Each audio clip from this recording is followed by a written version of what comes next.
नमस्कार। जनमानस विवेचना में आपका स्वागत है। मैं हूं अमलेंदु भूषण खां। प्रधानमंत्री नरेंद्र मोदी काफ़ी चिंतित दिखाई पड़ रहे हैं। उनको इस बात की चिंता सता रही है कि 2024 के लोकसभा चुनाव में उनकी पार्टी यानी बीजेपी की स्थिति क्या रहेगी। क्या कम सीटें आएगी या ज़्यादा सीटें आएगी। इसीलिए प्रधानमंत्री नरेंद्र मोदी लोकसभा चुनाव से काफ़ी पहले ही अपनी तैयारी शुरू कर दी है।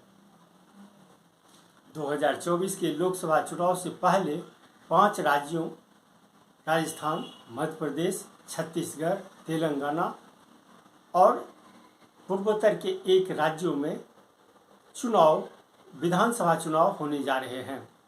इस साल के अंत तक, अक्टूबर-नवंबर तक ये विधानसभा चुनाव हो जाएंगे।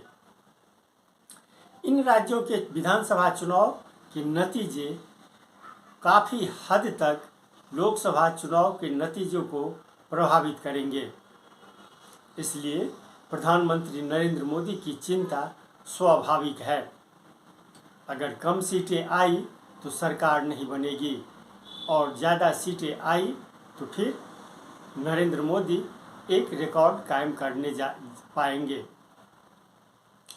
आज नरेंद्र मोदी न सिर्फ वंदे भारत ट्रेन को हरी झंडी दिखाए, बल्कि छत्तीसगढ़ की राजधानी रायपुर में उन्होंने लोकसभा और विधानसभा चुनाव की शुरुआत भी की।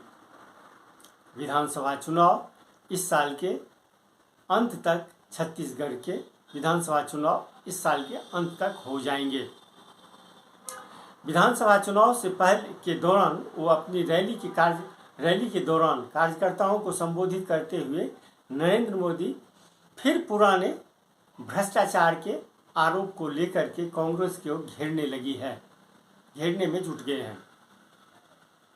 कांग्रेस पर भ्रष्टाचार के आरोप को लेकर के ही 2014 के लोकसभा चुनाव, 2019 के लोकसभा चुनाव में बीजेपी भारी जीत हासिल की थी। विधानसभा चुनाव में भी, कर्नाटक विधानसभा चुनाव में और हिमाचल के विधानसभा चुनाव में कांग्रेस पार्टी ने उसी भ्रष्टाचार के आरोप को लेकर के राज्य सरकार को घेरा और सत्ता में वापसी कर ली। नरेंद्र मोदी अब अपनी हिलती गद्दी को बचाने के लिए उसी भ्रष्टाचार के आरोप को लेकर के उन्होंने आज छत्तीसगढ़ के मुख्यमंत्री भूपेश बघेल को घेरा है। प्रधानमंत्री नरेंद्र मोदी न सिर्फ भ्रष्टाचार के आरोप लगाए, बल्कि पिछड़ी एवं आदिवासी को मिलने वाले आरक्षण को लेकर के भी उन्होंने आक्रमण किया। लेकिन ये राज्य के मुख्यमंत्री भूपेश बघेल कह रहे हैं कि वो आरक्षण को लेकर के काफ़ी पहले ही केंद्र सरकार को फाइल भेज चुके हैं और बहुत पहले उन्होंने कहा था, लेकिन केंद्र सरकार उस पे मुहर ही नहीं लगा रही है। इसलिए जो आरक्षण का मसला है वो राज्य में इम्प्लीमेंट नहीं हो रहा है। एक बात, भले ही प्रधानमंत्री नरेंद्र मोदी आज इस बात को दूसरे रूप में स्वीकारा कि छत्तीसगढ़ की सरकार भूपेश बघेल राज्य के किसानों को धान की कीमत जो है वो अन्य राज्यों की तुलना में ज़्यादा दे रहे हैं और इसी के कारण वो ज़्यादा खरीदारी यहाँ पे कर रहे हैं। लेकिन प्रधानमंत्री नरेंद्र मोदी इस बात को कह रहे हैं कि केंद्र सरकार के निर्देश पर और केंद्र सरकार के सहयोग से ही राज्य सरकार, छत्तीसगढ़ की राज्य सरकार, भूपेश बघेल की सरकार धान खरीद जो है वो ज़्यादा कीमत पे केंद्र सरकार के निर्देश पे ही खरीद रहे हैं। अब ये तो कितनी हास्यास्पद स्थिति है वो आप जान सकते हैं। हरियाणा जैसे राज्य में जहाँ बीजेपी की सरकार है, यूपी जैसे राज्य जहाँ बीजेपी की सरकार है, या फिर ये कहें महाराष्ट्र में मिलीजुली सरकार है, वो भी महाराष्ट्र भी किसानों के लिए काफ़ी ये चर्चित है।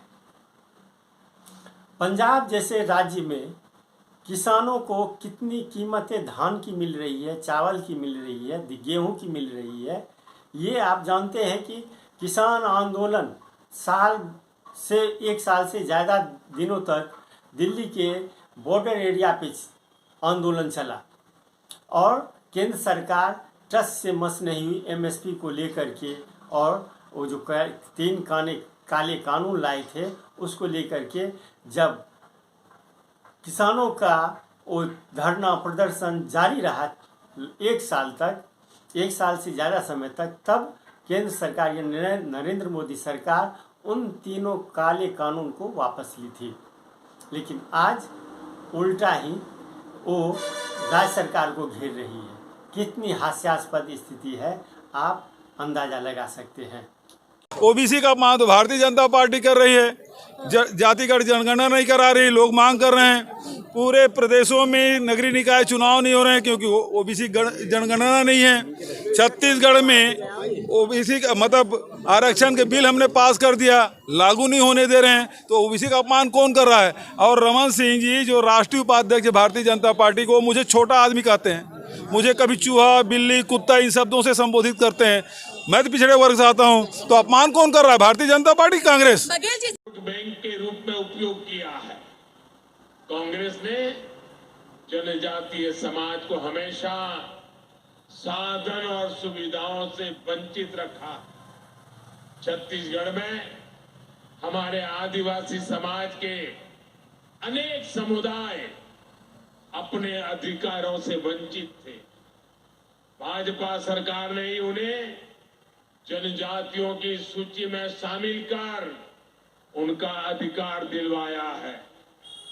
ये भाजपा सरकार है जिसने अलग आदिवासी कल्याण मंत्रालय बनाया था। ये भाजपा सरकार है जिसने आदिवासी बच्चों के लिए सैकड़ों नए एकलव्य मॉडल स्कूल खोले हैं। ये भाजपा सरकार है जिसने आदिवासी किसानों के लिए हजारों वंदन केंद्र खोले हैं।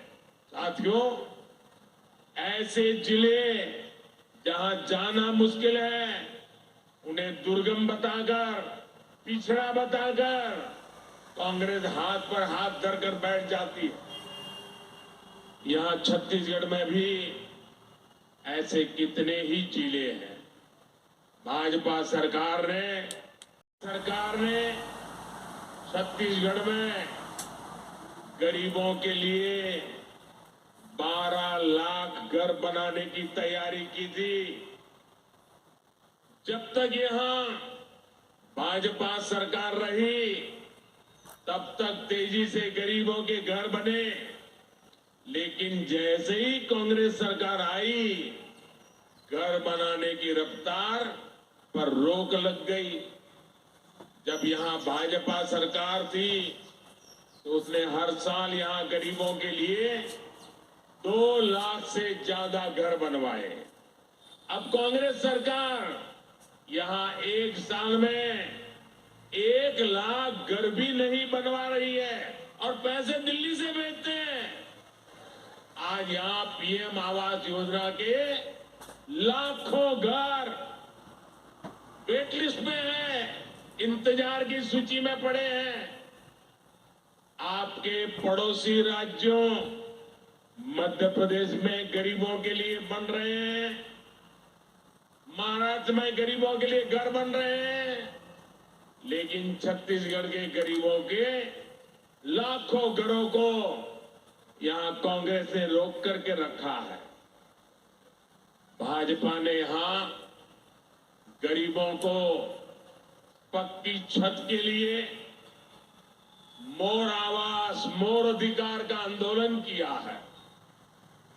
जहां जैसे ही भाजपा की सरकार बनेगी गरीब को घर देने का काम तेज किया जाएगा। और मैं उन सभी गरीब परिवारों को कहना चाहता हूं जो लोग जिनका पंजा आपके भाग्य को कुचल रहा है, ये पंजा हटते ही जिन गरीबों के घर नहीं बने हैं, ये मोदी गारंटी देता है वो गरीब का घर भी बन जाएगा। साथियों, यहां धान की खरीदी को लेकर भी जो खेल कांग्रेस सरकार खेल रही है, वो भी आप लोगों के लिए जानना बहुत जरूरी है। यहां की सरकार धान किसानों को गुमराह करने में जुटी है, जबकि केंद्र की भाजपा सरकार का प्रयास छत्तीसगढ़ के धान किसानों से ज्यादा धान खरीदने का है। यहां धान की जितनी सरकारी खरीद होती है, उसका 80% से ज्यादा भारत सरकार के हिस्से का होता है। हमने न सिर्फ धान पर एमएसपी बढ़ाई है, बल्कि लाभार्थी किसानों की संख्या भी बढ़ाई है। भाजपा सरकार के प्रयासों की वजह से आज छत्तीसगढ़ धान की खरीद मामले में बहुत आगे निकल चुका है। पिछले 9 साल में भाजपा की केंद्र सरकार ने छत्तीसगढ़ के धान किसानों को 1 लाख करोड़ रुपए से भी ज्यादा दिए हैं। 1 लाख करोड़ से भी ज्यादा। इस साल भी यहां के धान किसानों को 22,000 करोड़ रुपए से ज्यादा दिए गए हैं। ये भाजपा ही है जो यहां के किसानों की मेहनत को समझती है, उनके लिए काम कर रही है। जबकि कांग्रेस सिर्फ और सिर्फ किसानों को धोखा दे रही है, उनसे झूठ बोल रही है। आप मेरे चैनल को जरूर लाइक करें और सब्सक्राइब करें। आपका बहुत बहुत धन्यवाद भाइयों। आप मेरे चैनल को जरूर सब्सक्राइब करें। आपका प्यार मिलेगा तो फिर मेरा हौसला बढ़ेगा। धन्यवाद।